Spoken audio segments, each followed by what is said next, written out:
Hi friends, welcome back to Satish competitive education. ఈరోజు ఈ వీడియోలో కరెంట్ అఫైర్స్ మీకోసం. వాయు కాలుష్యాన్ని ఎదుర్కోవడానికి ఢిల్లీ లెఫ్టినెంట్ గవర్నర్ ఇటీవల ప్రారంభించిన కార్యక్రమం పేరు ఏమిటి? వాయు కాలుష్యాన్ని కట్టడి చేసేందుకు డస్ట్ ఫ్రీ ఢిల్లీ పేరుతో ఓ ప్రత్యేక డ్రైవ్ను ఢిల్లీ లెఫ్టినెంట్ గవర్నర్ వీకే సక్సేనా ప్రారంభించారు. Municipal corporation of India, public works department, Delhi Jal board సంయుక్తంగా ఈ డ్రైవ్ను నిర్వహిస్తున్నాయి. రోడ్డు పక్కన పెరిగిపోయిన దుమ్మి, ధూళి వాయు కాలుష్యానికి ప్రధాన కారణంగా పరిగణించి అధికారులు వాటిని తొలగించేందుకు చర్యలు చేపడుతున్నారు. నెక్స్ట్,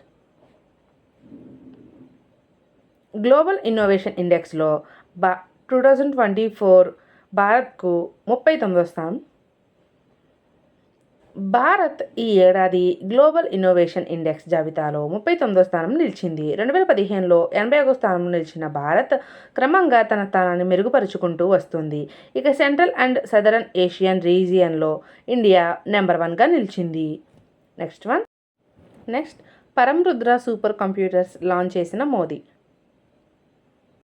3 పరంరుద్ర సూపర్ కంప్యూటర్స్తో పాటు ఒక హై పెర్ఫార్మెన్స్ కంప్యూటింగ్ సిస్టమ్ను ప్రధాని మోడీ లాంచ్ చేశారు. పూణే, ఢిల్లీ, కోల్కతాలో ఈ 3 సూపర్ కంప్యూటర్లను ఇన్స్టాల్ చేశారు. వీటి విలువ 130 కోట్లుగా ఉంటుందని అంచనా. ఈ సూపర్ కంప్యూటర్స్ భారత్లోని పరిశోధనలు, ఆవిష్కరణల రూపకల్పనలో కీలక పాత్ర పోషిస్తున్నాయి. ఇక 850 కోట్లతో హై పర్ఫార్మెన్స్ కంప్యూటింగ్ సిస్టమ్ను డిజైన్ చేశారు. గ్లోబ్ నెట్వర్క్ స్టీరింగ్ కమిటీ సభ్యదేశంగా Bharat. The global operation network of anti corruption law enforcement authority steering కమిటీలో భారత్ చేరింది. అంతర్జాతీయంగా అవినీతి, ఆర్థిక నేరాల కట్టడి కోసం ఈ గ్లోబ్ నెట్వర్క్ ఏర్పడింది. ఇందులో 121 సభ్య దేశాలు ఉండగా స్టీరింగ్ కమిటీలో 15 దేశాలు ఉంటాయి. నెక్స్ట్ వన్, త్వరలో దేశంలో మరో కొత్త ఎయిర్లైన్స్. శంఖ్ ఎయిర్ పేరుతో దేశంలో మరో కొత్త ఎయిర్లైన్ సేవలు అందుబాటులోకి రానున్నాయి. డీజీసీఏ నుంచి ఫైనల్ క్లియరెన్స్ వస్తే యూపీలో మొదట ఈ సేవలు ప్రారంభం కానున్నాయి. యూపీ నుంచి లాంచ్ కానున్న తొలి ఎయిర్లైన్గా శంఖ్ ఎయిర్ నిలవనుంది. నెక్స్ట్, తొలి పేపర్లెస్ ఎలక్షన్ నిర్వహించిన రాష్ట్రంగా మధ్యప్రదేశ్ నిలిచింది.